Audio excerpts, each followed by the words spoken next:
Halo, kali ini kita mau ngobrolin sesuatu yang mungkin terasa sangat pribadi dan agak aneh ya. Kenapa sih justru di bulan suci Ramadan, perasaan-perasaan yang sulit malah muncul ke permukaan? Yuk kita coba pahami ini bareng-bareng, di ruang yang aman dan tanpa penghakiman. Kamu mungkin ngerasain hal ini juga, dan bertanya-tanya, kok bisa ya? Di bulan yang seharusnya penuh ketenangan, penuh damai, yang datang malah rasa sedih, marah, atau sepi dari masa lalu. Ini tuh sebuah paradoks yang ternyata dialami sama banyak sekali orang. Hal pertama dan yang paling penting untuk kamu tahu, kalau kamu merasakannya, kamu nggak sendirian. Ini sama sekali bukan tanda kamu gagal atau iman kamu lemah. Justru sebaliknya, ini adalah sebuah proses yang sangat manusiawi, dan ternyata ada penjelasan ilmiah di baliknya. Oke, sekarang kita coba bedah ya. Kenapa sih ini bisa terjadi?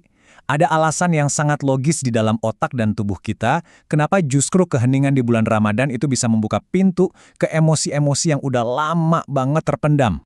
Coba deh kita jujur sama diri sendiri. Dalam hidup kita sehari-hari, kita tuh sering banget punya cara buat kabur dari perasaan yang nggak nyaman. Kalau lagi stres, kita makan. Lagi bosen ya, kita scrolling aja tanpa henti. Kalau lagi cemas, cari cemilan. Ini semua kan semacam pelarian yang sebenarnya nggak menyembuhkan, tapi cuma ngubur emosi buat sementara waktu.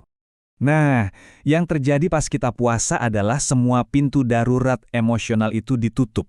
Kita nggak bisa lagi kan nyedung kopi atau ngambil keripik buat ngeredam rasa cemas. Hasilnya, semua perasaan yang selama ini kita tekan, frustrasi, sedih, luka lama, akhirnya punya panggung buat muncul ke permukaan. Kalau kita lihat dari sisi ilmu saraf, ada nih yang namanya Default Mode Network atau DMN. Anggap aja ini tuh mode autopilot atau mode introspeksi otak kita. Jaringan ini baru aktif pas kita lagi nggak sibuk ngapa-ngapain, pas kita lagi diem, merenung, atau ngelamun. Tugasnya yaitu memproses kenangan dan refleksi diri.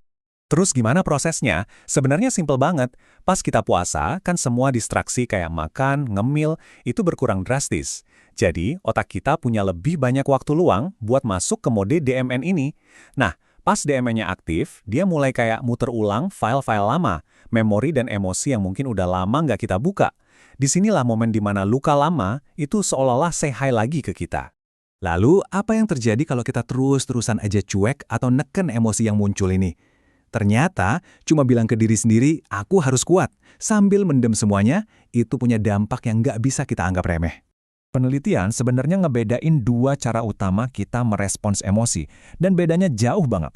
Cara pertama itu sehat, namanya cognitive reappraisal, yaitu kita mengubah cara kita memandang situasinya. Cara kedua, expressive suppression, alias menekan emosi. Coba dia lihat dampaknya, menekan emosi itu ternyata nggak ngurangin rasa sakitnya sama sekali, malah bisa ganggu ingatan kita, naikin level stres, dan ya dampaknya negatif buat jangka panjang. Kutipan dari psikiater Bessel van der Kolk ini dalam banget. Trauma dan emosi yang kita pendam itu nggak beneran hilang, mereka itu disimpan di dalam tubuh kita. Mungkin munculnya jadi sakit kepala yang nggak jelas sebabnya, rasa sesak di dada, atau otot yang tegang terus. Tubuh kita nggak pernah lupa. Dan ini bukan masalah yang kecil loh, atau yang cuma terjadi sama segelintir orang. Data dari Survei Kesehatan Mental Remaja Nasional di Indonesia itu nunjukin kalau 1 dari 3 remaja kita punya masalah kesehatan mental. Tapi yang lebih bikin khawatir, cuma sedikit banget yang beneran cari bantuan. Ini nunjukin betapa kuatnya budaya mendam perasaan di sekitar kita ya. Oke, setelah kita ngerti kenapa ini terjadi dan apa dampaknya, sekarang kita masuk ke bagian yang paling penting. Terus gimana solusinya? Ada beberapa alat atau teknik simpel yang udah terbukti secara ilmiah yang bisa kita pakai buat ngerespons emosi ini dengan cara yang lebih sehat dan penuh kasih. Teknik pertama namanya RAIN. Ini singkatan.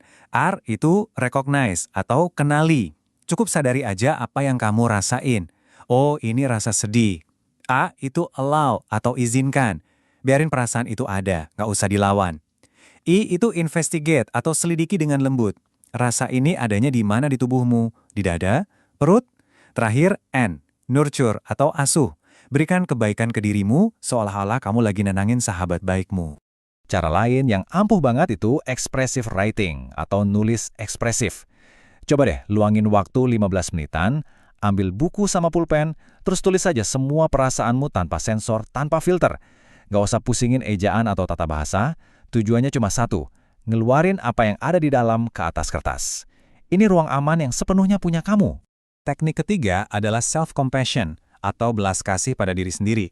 Ini bukan tentang manjain diri ya, tapi soal memperlakukan diri kita dengan kebaikan, apalagi pas kita lagi menderita. Artinya, kita milih buat baik sama diri sendiri daripada ngehakimin. Sadar kalau penderitaan itu bagian dari pengalaman semua manusia dan ngamatin perasaan kita dengan sadar tanpa terlalu tenggelam di dalamnya. Ini latihan yang bisa kamu coba sekarang juga. Pas perasaan sulit itu datang, coba deh taruh satu tanganmu di dada, rasain kehangatannya. Terus bilang ke diri sendiri dengan lembut, ini emang berat. Wajar kalau aku ngerasa kayak gini. Mengakui rasa sakitmu adalah langkah pertama untuk menyembuhkannya. Tapi, penting juga buat kita tahu kapan kita butuh bantuan dari luar. Kalau emosi yang kamu rasain itu udah intens banget, sampai ganggu aktivitas sehari-hari, atau kalau sampai muncul pikiran buat nyakitin diri, tolong jangan ragu buat hubungi profesional. Minta tolong itu tanda kekuatan loh, bukan kelemahan. Kamu bisa hubungi hotline kesehatan jiwa di 119-8. Sekarang, yuk kita coba lihat semua pengalaman ini dari kacamata yang baru. Gimana kalau semua ini bukanlah sebuah gangguan, tapi justru sebuah kesempatan? Mungkin ini inti pesannya. Emosi yang muncul di tengah heningnya Ramadan itu bukan musuh dari ibadahmu. Justru sebaliknya, keheningan ditulah yang nyiptain ruang aman buat jiwa kita mulai nyembuhin dirinya sendiri. Jadi, ibadah puasa ini secara nggak langsung malah ngebantu proses penyembuhan dari dalam. Seperti kata Tara Brach, seorang psikolog dan guru meditasi, kita semua tuh punya potensi yang luar biasa buat tumbuh. Tapi, kita nggak akan bisa mengaksesnya kalau di dalam diri kita sendiri masih ada perang. Kunci dari pertumbuhan itu adalah berdamai dengan diri sendiri. Jadi, sebagai penutup, aku mau ninggalin kamu dengan satu pertanyaan ini buat direnungkan. Gimana kalau emosi yang muncul bulan ini bukanlah ujian yang harus ditaklukkan, tapi sebuah undangan untuk didengarkan? Gimana kalau Ramadan kali ini adalah kesempatan terbaikmu untuk akhirnya berdamai dengan semua bagian dari dirimu? Semoga bermanfaat ya.